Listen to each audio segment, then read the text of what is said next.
오늘 먼저 특별한 손님 모셨습니다. 문재인 대통령의 이른바 삼철이라고 불리는 세 분 가운데 한 분입니다. 전해철 민주당 의원 모셨습니다. 안녕하세요. 네, 안녕하십니까. 반갑습니다. 네, 반갑습니다. 오늘 모신 이유는 어젠가요? 예. 특보단장으로 임명이 되셔서. 근데 지금 삼철 하는데 이번에 민주연구원장으로 복귀한 양정철 전 비서관, 그리고 지금 중국에 가 계신가요? 예. 이호철 전 예. 민정수석. 예. 이렇게 해서 세 분이 공교롭게 다 철자로 끝나서 삼철 하는데 듣기에 괜찮으세요? 예, 사실 삼철이란 용어를 저는 그렇게 좋아하지는 않습니다. 예. 아니, 물론 다 함께 그 참여정부에서 열심히 일을 했고 또 문재인 대통령, 문재인 정부 탄생하기 위해서 일익을 담당했다는 면에서는 이제 저희들이 자부심, 긍지를 가지고 있습니다만은 우연하게 철자가 같다 해서 삼철 이렇게 수년간 프레임을 이어오는 거에 대해서 저는 그렇게 좋지만은 않다라고 생각을 합니다. 그 화면 보시면서 하면 더 어색하죠? 계속 저보고 얘기하시다가 이따가 패널들하고 얘기할 때 그렇습니다. 거기 보시면 됩니다. 예. 그래서 문재인 대통령이 철을 좋아하시는가? 그런데 한 가지만 좀 제가 여쭤보고 패널들께 질문하도록 할 텐데요. 이해찬 대표가 이제 특보단장으로 임명을 했는데 저를 보시라고요. 예. 알겠습니다. 저 보기 싫으세요? 질문에 집중을 하고 있었습니다.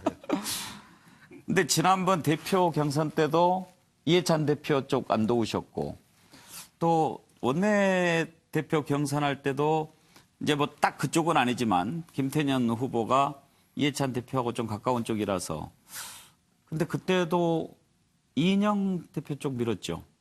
그런데 왜 특보단장을 시켰을까 궁금한데요. 예.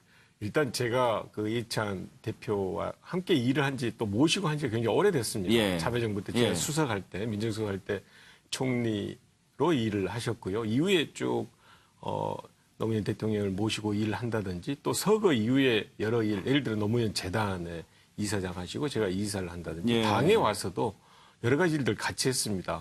작년에는 제가 확실하게 그 당대표 선거에 이해찬 대표님을 지지 안 한 거는 맞지만 그동안 해왔던 또 여러 가지 생활에 함께 나누었던 그런 부분이 변함이 있거나 바뀌는 건 아니라고 생각을 하고요. 실제로 당대표 선거 끝나고 나서 찾아뵙고 충분하게 그런 부분에 말씀을 드렸고 그런 의미에서 이번에 특보단장직을 제안한 것은 다른 걸 떠나서 당의 통합이 중요하다. 그리고 총선 승리를 위해서 화합된 모습이 중요한데 방금 말씀하셨던 대로 일각에서 그런 우려도 있는데 그렇기 때문에 더더군다나 해야 되지 않냐라고 이제 제안 말씀도 해주셨고 저도 당연히 제가 할 수 있는 총선 승리나 당내 화합을 위해서 할 수 있는 일이라면 뭐든지 하겠다고 이미 수차례 이야기를 했기 때문에 아주 흔쾌히 또 아주 기꺼이 제가 수락해서 일을 하게 됐습니다. 이해찬 대표가 통이 큰 건지 전해철 의원이 그릇이 큰 건지. 그것보다는 물론 이해찬 대표님의 배려가 크다고 생각하고요. 저희들의 당이 민주당이 당내 통합이 절실하고 또 필요한 것이다라고 생각을 하고 싶습니다. 이제 특보단장으로 임명이 되셨으니까 이제 특보단을 꾸리게 되지 않겠습니까? 규모를 얼마 정도 생각하십니까? 일단은 많은 숫자보다는 당 내외를 하는데 특히 당에서는 한 5, 6분, 6, 7분 물론 전전히 이제 대표님과 제가 의논하고 협의를 해야 되겠습니다만은 당에서 한 5, 6분, 6, 7분 하고 당에 있는 분들이 참여했으면 합니다. 특히 앞으로 이제 이미 결정이 되어 있을 수도 있지만 당에 많은 분들이 와서 일을 하지 않겠습니까? 그분들이 마땅히 당에 와서 할 수 있는 역할이나 또는 지위가 쉽지 않은데 그런 부분에 대해서 이 특보단을 구성해서 실제 당에 대한 역할도 하고 또 당의 외연을 넓힐 수 있는 그런 일들을 하는데 특보단이 잘 활용이 될 수 있다고 생각합니다. 특보단은 총선용입니까? 꼭 그건 아니고요. 이제 특보단의 기본 의무가 이해찬 대표의 정무적으로 정책적으로 지원하는 거기 때문에 일단은 이해찬 대표의 임기 내년 8월까지 계속 될 거고요. 당장은 말씀하신 대로 총선 승리를 위해서 매진하게 하는 것이 그렇습니다. 준비하고 또 확실하게 총선 승리를 견인할 수 있는 역할을 하는 것이 당장은 목표라고 생각합니다. 아무래도 이제 막 삼철이라는 표현 그렇게 좋아하는 것 아니라고 하셨지만 어차피 이제 세 분이 문재인 대통령 상당히 측근으로 이렇게 좀 알려져 있는 상황에서 그동안 쭉 외국에 나가 있던 민주연구원장도 이제 전면으로 양정철 민주연구원장 들어오고 또 전해철 의원이 또 특보단장 맡으시고 이러다 보니까 뭔가 좀 친정 체제를 구축하려고 하는 것 아니냐. 그렇게 해서 총선을 대비하는 건가? 이렇게 생각할 수 있지 않겠습니까? 말씀드린 대로 제가 삼철을 이렇게 묶어서 이야기하는 것은 좀 맞지 않다 생각하거든요. 일단 이제 참여정부 또 문재인 대통령 관계에 의해서 공통점은 있지만 현재 처지는 전혀 틀립니다. 예. 이호철 전 수석 같은 경우에는 현실 정치하고 거리를 두고 있고 또 해외에 나가서 공부도 하고 있고 물론 이제 국내하고 왔다 갔다 하지만 그런 면에서 이제 다른 상황이 있고 양영철 원장 같은 경우에는 제가 문재인 정부 출범할 때부터 아주 지속적으로 이야기를 했습니다. 예. 참여해서 일을 해야 된다. 안 할 이유가 없고 특히 필요한 능력을 가지고 있는데 어떤 일을 안 하는 것은 맞지 않다라고 이제 이야기를 했지만 본인이 여러 가지 사정 또 마땅히 가야 될 자리 등등이 이제 여의치 않아서 그동안 안 하고 있다가 민주정책연구원을 총선 앞두고 하는 건 필요하다는 예. 많은 분들의 권유. 저도 뭐 작년 연말부터 권유를 했습니다만 예. 그런 권유를 받아들여서 일을 하게 된 것이기 때문에 말씀드린 대로 갑자기 무슨 친정체제 또는 예. 옛날에 문재인 대통령과 함께했던 분들이 당으로 오는 거 아니냐라는 예. 우려나 저는 그런 이제 시각은 그렇게 맞은 것은 아니다. 기우다. 예. 이렇게 생각합니다. 양정철 민주원장 가장 큰 장점 뭐라고 생각하세요? 한 가지만 꼽는다면. 판단, 그러니까 기획이라 예. 해야 됩니까? 그래서 상황을 보고 기획하고 판단하는 능력이 좋다. 이렇게 예. 생각합니다. 우리 전해철 단장님의 가장 큰 장점은 뭡니까? 저는 그냥 그 소신을 가지고 예. 묵직하게 예. 한 방향으로 가는 것이 제 장점이지 않을까 생각합니다. 알겠습니다. 자, 그럼 우리 패널들 좀 질문 받도록 하겠습니다. 먼저 고영신 교수님, 어떤 질문 하시겠습니까? 1분 30초 내에 질문을 감사합니다. 예. 하라고 되어 있으니까 예. 짤막하게 두 개로 하겠습니다. 하나는 문재인 대통령의 핵심 측근인 양정철 민주연구원장이 지난 18일 노무현 전 대통령 10주기 문화제에서 유시민 노무현 재단 이사장과 조국 청와대 민정수석의 대권 주자 레이스 합류를 요청을 했습니다. 여권 핵심부의 뜻이 실린 것인지 아니면은 총선 붐 조성을 위한 것인지 말씀을 해 주시고요. 두 번째는 지금 잘 아시다시피 워낙 전국이 꼬여있는 이런 상황에서 지금 대표 회동 형식을 놓고 여러 가지 논란만 벌이고 있으면서 시간을 허비하고 있습니다. 제가 보기에는 5당 대표 회동보다는 문재인 대통령과 황교안 대표 1대1 회동을 통해서 꼬인 실타래를 푸는 것이 가장 합리적이지 않겠느냐. 과거에도 5당 대표 회동을 해왔습니다. 또 여권에서도 특히 문재인 대통령은 톱다운 방식을 남북 회담이라든가 북미 정상회담에 선호해 왔어요.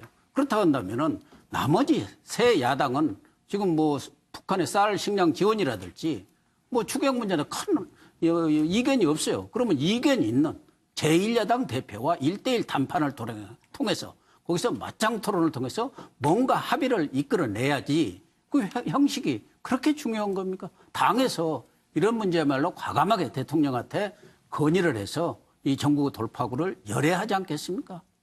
예. 제 답변 시간도 제한이 있습니까? 길게 안 하실수록 좋고요. 그런데 질문 한 가지씩만 해주시라고 부탁했는데 왜 두 개 하십니까? 1분 30초 내요. 1분 30초도 넘었어요. 이제 다른 패널들 한 가지만 질문해 주십시오. 예, 말씀하십시오. 예, 첫 번째 질문에 대해서는요. 그 양영철 원장이 이야기했던 유시민 이사장이나 또 조국 수석이 이야기한 것은 특별하게 사전에 이야기하고 했다고는 생각하지 않고 본인이 그냥 희망사항을 이야기했다고 생각합니다. 다만 이제 거기에 대해서 제 생각은 대선 후보도 그렇습니다만 선출직은 기본적으로 본인의 의사가 중요하다. 의사가 결정되어 있지 않은 상태에서 물론 이제 권유를 하고 거기에 대해서 여러 이야기를 할 수는 있겠지만 본인의 의사가 결정되어지지 않은 상태에서 이를 가정으로 어떤 걸 이야기하기에는 저는 별로 맞지도 않고 또 상황을 실제 정리하는데도 도움이 되지 않는다 생각을 해서 본인들의 의사 또 의견이 중요하다 말씀을 드리고요. 지금 이제 주로 자유한국당에서 1대1 그렇게 대표 회담 또 대통령과 회담을 이야기하고 있는데 저는 결론적으로 먼저 말씀드리면 그건 좀 옳지 않다 생각합니다. 왜냐하면 지금 이야기를 하는 또는 제안을 하는 가장 큰 취지는 협치거든요. 대화로 풀어보자. 어떤 내용이 되든 간에 이 내용에 대해서 뭐 당대표든 또는 원내대표 간에 대화를 하자고 하는데 저는 그 협치의 내용도 중요하지만 또한 형식도 중요하다고 생각합니다. 왜냐하면 지난해 11월에 굉장히 어렵게 여야정 상설협의체, 국정상설협의체를 만들었습니다. 1회를 했고요. 당시 합의 내용도 한 12가지지만 굉장히 실질적인 내용을 하면서 앞으로 이 여야정 국정상설협의체가 유지되는 것이 사실은 우리 정치와 또 여러 가지 일에 있어서 협치의 모범이 되고 필요하다라고 이야기를 했는데 이후에 올 2월, 3월에 그게 전혀 이루어지지 않는 상태에서 그 협치의 틀을 깨면서 다시 1대1로 이야기하는 것은 저는 좀 맞지 않다. 그러니까 제안을 했던 게 그 여야정 국정상설협의체는 원내대표 간 5당이었지만 그걸 좀 바꿔서 당대표 간 해도 좋다. 그다음에 그걸 한 다음에 이후에 필요하다면 3당 또는 1당 얼마든지 할 수 있다라고 이야기를 함에도 불구하고 그 형식의 면을 굳이 깨면서 1대1로 하자는 것은 사실 좀 안 맞다고 생각을 하고요. 특히 협치라는 것은 당에 대한 특정된 당에 대한 것이 아니라 국회와 협치를 하는 건데 이와 같이 자유한국당의 이야기에서 1대1로 한 다음에 그 협치의 뜰을 깨는 것에서 저는 좀 옳지 않다고 생각하고요. 하나 덧붙이자면 협치의 기본 전제는 상대방을 존중하는 겁니다. 그러면 여러 가지 정치적 주장을 할 수도 있고 또 정쟁을 하기 위한 이야기도 할 수 있지만 정말 상대방을 전혀 존중하지 않는 막말이라든지 또는 철진한 색깔론을 이야기하면서 이런 대표회담을 한다는 것은 제안한다는 것은 저는 진정성이 좀 떨어진 거 아니냐라는 면에서 현재 1대1 이야기는 저는 형식과 좀 내용 측면에서도 적절하지 않다라고 생각을 하기 때문에 당연히 당에서 제안할 일은 없지 않겠습니까? 예. 제가 이어서 좀 질문을 드리는 것 그러시죠. 같은데요. 지금 사실은 전 의원님 말씀드려 보면 앞으로 전국이 잘 안 풀릴 것 같아요. 오늘 한 칼럼니스트가 국회 집권당이 없다라는 칼럼을 굉장히 길게 썼습니다. 요지는 이렇습니다. 국회가 구실을 못하는 것은 집권당의 책임이 크고 실제로 국정에 대한 책임 있는 집권당의 모습이 안 보이고 오히려 야당만 보인다. 그리고 집권당도 야당처럼 하고 있다. 두 번째, 국회에 정치인은 안 보이고 법률가만 보여가지고 시시비만 따지고 있다. 대화를 하고 타협을 하는 것이 아니고. 세 번째, 정치적 상상력이 빈곤하다. 정치를 산술로 생각하고 있고 기본적으로 전투력이 중요하다고 생각한다. 여기 굉장히 중요한 대목이에요. 그러니까 과거 소위 이제 독재 정부 하에서도 집권당에서 청와대가 내린 법률안도 바꾸고 인사도 바꾸고 그런데 지금 집권당은 집권당이 아니라 거의 청와대에서 하는 것을 국회에서 그대로 하고 있다. 집권당이 안 보인다는 거거든요. 어떻게 생각하세요? 일단은 맞지 않고요. 지금 집권당의 역할을 먼저 저는 할 수 있는 조건과 여건을 줘야 된다고 생각합니다. 야당이 누구하고 먼저 대화를 해야 되겠습니까? 당연히 그 상대방은 대통령 이전에 여당입니다. 국회 내에서 그 대화를 하면서 필요하면 또는 미진하면 그러면 대통령하고도 이야기를 해야 되겠죠. 제가 말씀드린 여야정 국정상설협의체도 기본 전제는 뭐냐면 여야가 대화를 하는 게 전제가 돼야 되겠죠. 그런데 여야가 대화를 하지 않고 계속적으로 대통령과의 대화를 이야기한다는 것이 오히려 훨씬 구태정치이지 않나요? 옛날에 문제가 풀어지지 않을 때 일회성, 일과성으로 해서 대통령을 만나면 다 풀어진다. 거꾸로 보면 여당은 아무런 존재가 없고 존재 가치가 필요 없는 것이 되는 것이 이전에 정치권의 모습이었는데 지금 그렇게 하지 말고 제가 여야정 국정상설협의체라고 이야기를 하는 게 이 형식이 실제로는 계속 되어가는 협치의 제도화를 이룰 수 있는 거거든요. 작년에 예를 들면 문재인 대통령께서 야당에 대해서 내각에 참여할 것을 권유하기도 했었는데 그게 전혀 이루어지지 않았습니다. 일거에 무시가 됐죠. 제가 말씀드린 것은 물론 추경 그리고 패스트트랙으로 인한 개혁 여러 가지 법안에 대한 그런 해결도 중요하지만 한 번씩 이례적 일과적으로 풀어나가는 그것이 어떻게 보면 대한민국 정치를 계속적으로 구태에 머물러 있게 한다. 그래서 이 시급한 현안을 푸는 것 역시도 가능하다면 말씀드린 바와 같이 제도적 틀을 이용하면 좋을 것 같고 당장 자유한국당이나 다른 야당, 특히 자유한국당 같은 경우에는 여당을 대화 상대로 인정하지도 않으면서 여당이 아무런 역할을 하고 있지 못하다라고 하는 것은 스스로의 논리적 모순 아닌가라고 생각합니다. 한 말씀만 드리면은요. 야당이 여당을 인정하지 않건 또 계속 밖에서 장애를 투쟁을 하든지 간에 국회가 돌아가게 만들어서 국민들이 실질적으로 민생 문제가 풀게 하는 책임은 집권당에 있는 겁니다. 그 야당 맨날 탑탑해봤자 해결되는 거 아무것도 없습니다. 당연히 저는 맞다고 생각하고요. 그런 의미에서 이인영 원내대표가 어제 호프 모임 제안 또 함께 하고 했는데 그런 노력을 저는 계속 해야 된다고 생각하고. 유감 표명 그거 못 돼요. 하면 되는 거지. 유감 표명 해가지고 빨리 추경 심사하는 게 중요하지. 아침부터 나와가지고 어제 호프 모임에서 별날 생산적 얘기 안 나왔다 얘기하면 집권당 여당 대표 원내대표 뭐 하래요? 유감이냐 사과냐 저는 그걸 떠나서요. 우리 정태근 의원님도 이제 정치를 해보셔서 아시겠지만 기본적으로 패스트 트랙을 보는 시각과 그리고 거기에 접근하는 우리 마음가짐 또는 앞으로 해야 될 지향점들을 보여준다고 생각을 합니다. 그래서 제가 말씀드린 거예요. 그것은 정치적 산술이고 정치적 상상력이 있어야 된다고 말씀드린 거예요. 정태근 의원님, 참고로 이분은 전해철 민주당 특보단장입니다. 원내대표 이인영 대표 아닙니다. 죄송합니다. 아니, 그건 괜찮습니다. 저는 제가 민주당 소속이기 때문에 또 그런 노력에 말씀해 주신 예. 것에 대해서는 잘 듣겠습니다. 우리 정태근 의원께서 나라 걱정 많이 하는 거 알고 계시죠? 예, 알고 있습니다. 항상 뉴스와이드에서도 국회 걱정, 나라 걱정 많이 하십니다. 자, 차재원 교수 질문하실까요? 아무래도 뭐 지금 여당의 입장에서 보면 내년 총선도 총선이지만 다음 또 이 대선에 대비하는 그러한 뭐 여러 가지 목소리 나오고 있는데 이와 관련해서 지금 그 범여권에서 차기 지금 뭐 주자 중 단연 1위를 달리고 있는 이낙연 총리의 역할론에 대한 이야기가 많이 나오고 있고 또 공교롭게도 이낙연 총리가 최근에 총선에서 역할론을 이야기했어요. 그러다 보니까 민주당 내에서 내년 총선에 그러면 이낙연 총리를 이 총선 때 간판으로 내세워야 되는 거 아니냐. 뭐 그까지는 저는 충분히 놓을 수 있다고 보는데 문제는 현재의 당대표는 그리고 또 그 당시 내년 총선 때도 여전히 당대표는 이해찬 대표라는 겁니다. 지금 또 이해찬 대표 지금 특별 단장님께서 나오셨는데 그래서 이낙연 총리의 간판론은 그럴 수 있을 수 있지만 그때 그러면 그러니까 이해찬 총리의 역할은 뭘 것이냐. 두 사람의 관계 이런 부분들 앞으로 이낙연 총리. 아니요. 그러니까 이낙연 총리의 간판론과 아울러서 이해찬 총리의 이해찬 대표의 이해찬 역할로. 대표. 이해찬 총리 아닙니다. 총리. 예.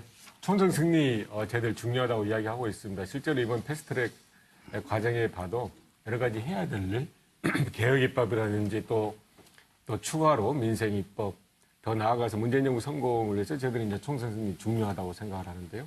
제가 특별히 강조 말씀을 드린 이유는 이 총선 승리를 위해서는 많은 분들이 함께 해야 된다. 다시 말씀드리면 어떤 분이라 하더라도 어떤 자리라 하더라도 전혀 마다하지 않고 모두가 참여해야만이 총선 승리를 이룰 수 있다고 생각합니다. 그런 의미에서 이낙연 총리께서도 확실하게 역할을 하실 거다. 총선 승리를 위해서 해야 될 일이면 본인이 직접 출마하시든지 아니면 총선을 와서 여러 가지 뭐 간판이라고 말씀하셨지만 앞장서서 하시든지 아니면 이제 전국적으로 또 하시든지 등등의 어떤 일이든지 간에 이낙연 총리께서 잘 하실 거다. 또 하셔야 되지 않나 생각을 하고요. 그래서 지금 당장 이낙연 총리의 어떤 역할을 규정 짓는 것은 좀 빠른 것 같고 분명한 것은 총선 승리를 위해서 많은 역할을 하셔야 된다고 생각하고 그런 일이 주어졌을 때 이해찬 대표님과의 관계는 잔연히 설정되고 현재 제가 말씀드린 대로 저희 당이 성공하기 위해서 또 총선 승리를 하기 위해서는 이해찬 대표의 성공,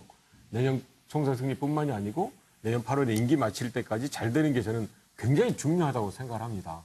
과정에서 이해찬 대표께서는 사실 오랜 기간 정치를 해오셨기 때문에 충분하게 정책 또는 기획, 전략, 때로는 지도자의 모습으로 잘 하실 거다라고 믿고 있어서 그런 부분에 대한 어떤 역할의 갈등이라든지 또 역할의 모호함에 그런 거는 전혀 걱정 안 해도 되지 않을까 생각합니다. 이해찬 대표 역할론과 관련해서 그러니까 이 당내 정치권 일각에서 이야기가 나오는 이유는 아마 제 생각에는 지난번 패스트트랙 정국 과정에서 이해찬 대표께서 지금 야당에 대해서 특히 자유한국당에 대해서 이 도둑이라는 표현을 썼다는 겁니다. 그러니까 너무 좀 지나치게 강성적인 그러니까 입장을 보이고 있는 것이 아니냐. 그런 그 부분들이 총선에서는 나름대로 중도표를 모으는데 약간은 좀 걸림돌이 될 수 있지 않느냐는 그런 당의 우려들, 그런 부분들에 대해서는 어떻게 생각을 하시는지. 예, 실제로 이채 대표께서 몇 번 이제 강한 말씀을 하셨는데요. 이제 그런 부분이 저도 없었으면 좋을 수도 있다라고는 이제 생각을 합니다. 하지만 그 과정을 보면 또 그렇게 말씀하셨던 내용이 의원총회라든지 아니면 당 지도부 최고위원회에서 충분하게 수렴되고 실제로 정책을 결정하고 저희들의 의견을 조율해서 발표되거나 할 때는 이해찬 대표께서 이야기하셨던 것에 못지않게 충분한 민주적 절차에 의해서 수렴된 결과가 나왔기 때문에 지금 이해찬 대표께서 이야기하시는 그런 몇 마디 말씀 때문에 총선에 영향을 줄 수 있다라는 것은 정말 저는 좀 기우라고 생각을 하고 예. 그런 부분이 저는 그렇게 큰 영향을 주지 않는다고 생각하는데요. 저도 이제 온라인상의 당원분들이나 또 현장에 가서 많은 당원분들 보면 저희들이 생각했던 것보다는 훨씬 더 분노하고 붕괴하는 부분도 있습니다. 물론 전체이든 또 우리 지지층이든 이렇게 차이가 있을지는 모르지만 때로는 당에서 저희 지지층들이 이야기하는 이 분노를 이야기하는 것도 필요하다고 생각을 해서 저는 그렇게 지나친 것은 아니지 않냐라고 생각합니다. 예. 다른 분도 아니고 당대표가 그런 말씀을 하셔서 예. 걱정하시는 분들이 꽤 예. 되더라고요. 예, 자, 알겠습니다. 정기남 교수 질문해 주실까요? 네, 이렇게 뉴스와이드 시청자를 위해서 이렇게 전해처럼 직접 나와주셔서 예. 그다음 패널의 한 사람으로서 또 고맙다는 말씀도 드리고요. 아이고, 사회자도 못한 말씀. 감사합니다. 저는 이제 짧게 말씀드리겠습니다만 지난 이제 원내대표 경선 과정에서 사실은 이인영 원내대표 당선이라고 하는 이변을 만들어냈습니다. 근데 전해철 의원님께서 굉장히 주도적인 역할을 한 것으로 알려져 있습니다. 그래서 이인영 원내대표의 어떤 깃발을 들게 된 계기가 있다면 무엇인지 한번 여쭤보고요.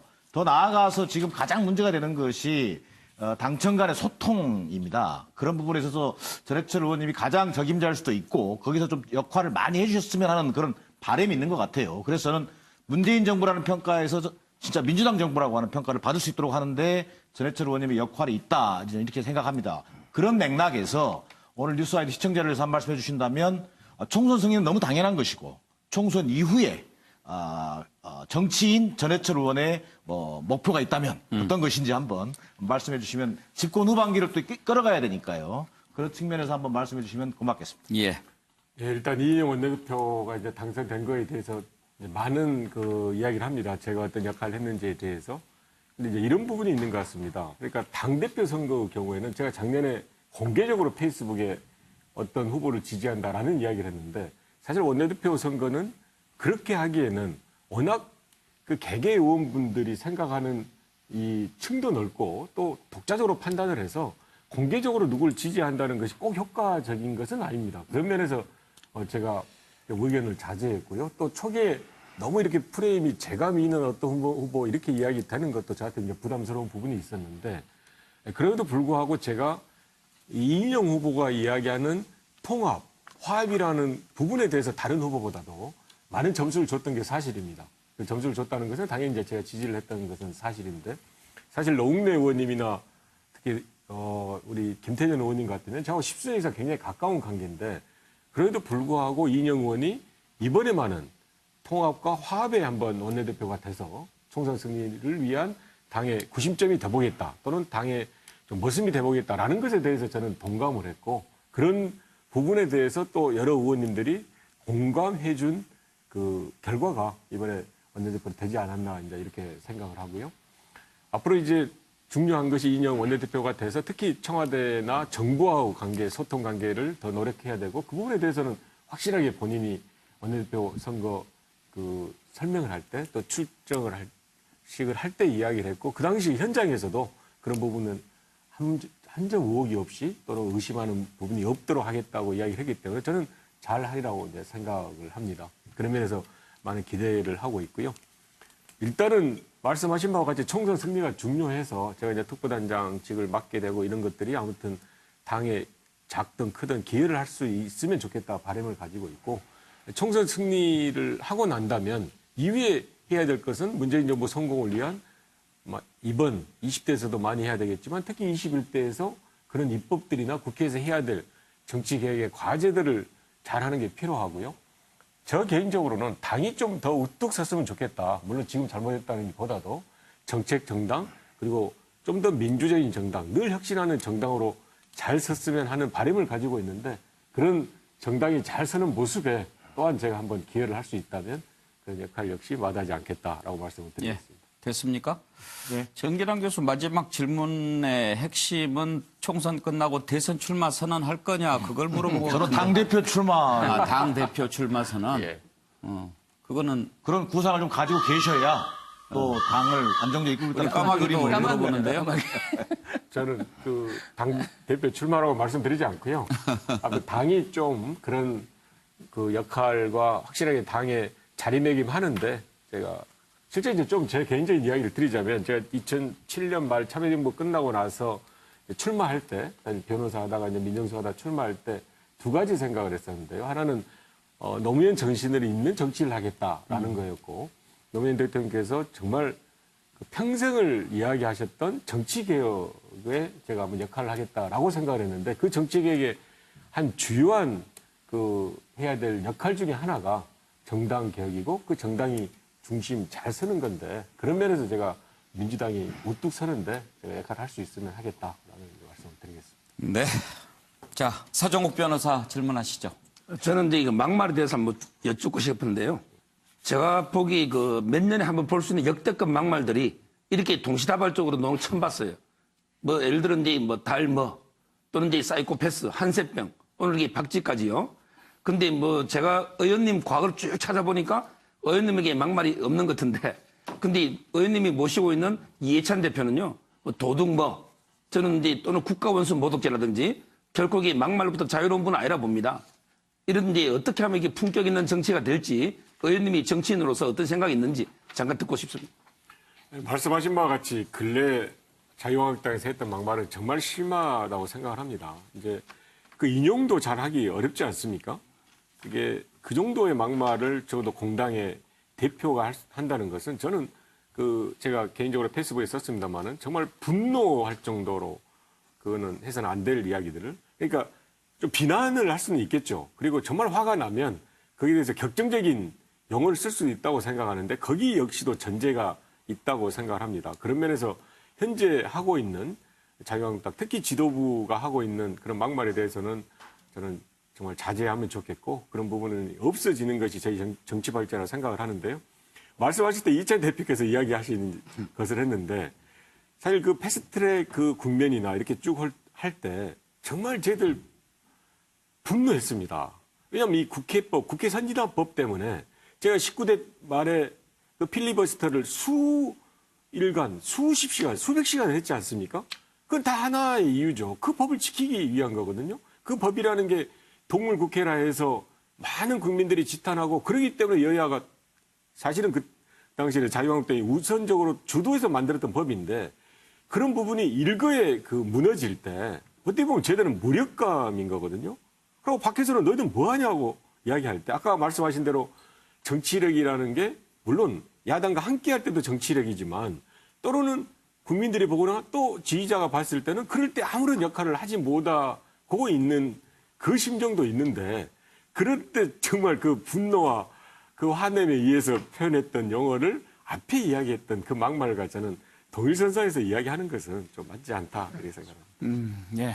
막말에 대해서 답변해 주셨는데, 사실 자유한국당도 그렇고 또 민주당이라든지 여권도 좀 몇 번 좀 곤란한 말을 한 적도 있지 않습니까? 아까 정태근 의원께서 1대1 회동 못 받을 이유 없지 않느냐 그런 질문도 하셨는데, 얼마 전에 우리 패널께서 좀 여야가 합동으로 국민들한테 이런 좀 막말한 것 정말 죄송합니다 하고 합동 사과회견 같은 것 하면 어떠겠느냐, 그런 얘기도 한 분 있었는데 어떻게 생각하세요? 절차적으로 이제 막말에 대해서 무슨 이제 법적으로도 하고 또는 윤리위 뭐 제소도 하고 하는데, 저도 그런 문제를 법으로 다루거나 또는 뭐 어떤 소정의 책임을 지는 절차로 가는 것들이 늘 능사라고 생각하지는 않습니다. 예. 그런 문제야말로 정치적으로 해결할 필요가 있고, 거기에 따른 책임 역시도 정치적 책임을 훨씬 더 무겁게 생각하는 그런 풍토가 돼야 된다고 생각을 하는데요. 예. 아무튼 어떤 형식과 과정을 거치더라도 재발을 방지할 수 있고, 예. 거기에 대해서 서로 간에 성찰할 수 있는 그런 기회가 주어진다는 것은 저는 아주 필요하다고 생각합니다. 예. 정말 막말 좀 저희들이 안 다뤘으면 좋겠어요. 막말 다룰 때마다 마음이 무겁습니다. 그렇습니다. 예. 우리 김현성 교수 잘 아시죠? 오늘 전해철 단장 오신다고 옷도 산뜻하게 입고 왔는데. 제가 말랑말랑을 담당하고 있지 않습니까? 예, 질문하시죠. 좀 말랑말랑한 질문 하나 제가 드릴게요. 마지막으로 좀 어려운 질문들 많이 하셨으니까. 그리고 지난번에 제가 하는 유튜브에도 이제 한번 출연해 주셨는데, 아무튼 곧 23일이 노무현 대통령 10주기이지 않습니까? 아마 그 전해철 의원의 그러니까 연관 검색어를 보면 노무현 대통령이 빠질 수가 없는데 좀 소회가 어떠신지와 뭐 에피소드가 있다면 국민들이 모르는 에피소드가 있다면 하나 들려주면 고맙겠습니다. 예, 일단은 이제 이 시기가 되면 이제 모레죠. 이제 봉화 마을을 가도 그렇고 또 앞에 이 시기가 되면 이제 많은 그 생각들이 듭니다. 가장 크게는 이제 대통령에 대한 그리움도 있지만 대통령을 충분하게 저희들이 보호자하지 못했던 그런 안타까움이 많이 있고요. 그런 의미에서 이제 한 번 더 저 개인적으로는 제가 정치를 시작한 것, 또 정치를 하고 있는 이런 과정과 여러 가지 일들이 잘하고 있는지를 한번 돌아볼 수 있는 그런 계기가 됩니다만은 기본적으로는 좀 비탄함, 아쉬움이 있는 늘 이 5월 23일 전후가 된다고 이제 말씀을 드리고요. 특별하게 이제 에피소드나 그런 걸 떠나서 말씀드린 것과 같이 이제 근래 또 일화 에피소드로 많이 나오기도 하지만 끊임없이 그 정치 개혁에 대한 소신과 입장을 바뀌었고 그 과정에서 본인이 희생할 수 있는, 헌신할 수 있는 것을 모두 했다는 것을 저희가 생각해야 됩니다. 얼마 전에 이제 선거구제에 대해서 여야가 합의가 되지 않아서 패스트트랙을 실었습니다만은 노무현 전 대통령께서 늘 이야기하셨던 게 지역구도를 타파할 수 있으면 좋겠다. 나아가서 정치의 선진화를 위해서 비례성이 강화되는 것 또한 필요하다라고 이야기를 했는데 그런 의미에서 연동형 비례대표제나 또는 선거구제에 있어서 비례를 좀 더 확대하는 것 등은 저는 노무현 대통령께서 이야기하셨던 정치 개혁의 하나의 중요한 축 중의 하나다 생각을 해서 나름 통과되기 위해서 노력을 했습니다만은 그런 부분이 하나하나 실천될 때 노무현 대통령께서 말씀하셨던 또 노무현 대통령께서 꿈꾸셨던 그런 사람 사는 세상이 오지 않을까라는 생각을 하게 됩니다. 예, 고맙습니다. 오늘 더불어민주당의 특보단장을 맡은 전해철 의원 모시고 여러 가지 얘기 나눠봤습니다. 지금 정치적으로 좀 어려운 때 아니겠습니까? 여당의 특보단장 자리 참 힘든 자리인데 잘 감당하시길 바라겠습니다. 오늘 나와주셔서 감사합니다. 고맙습니다. 예.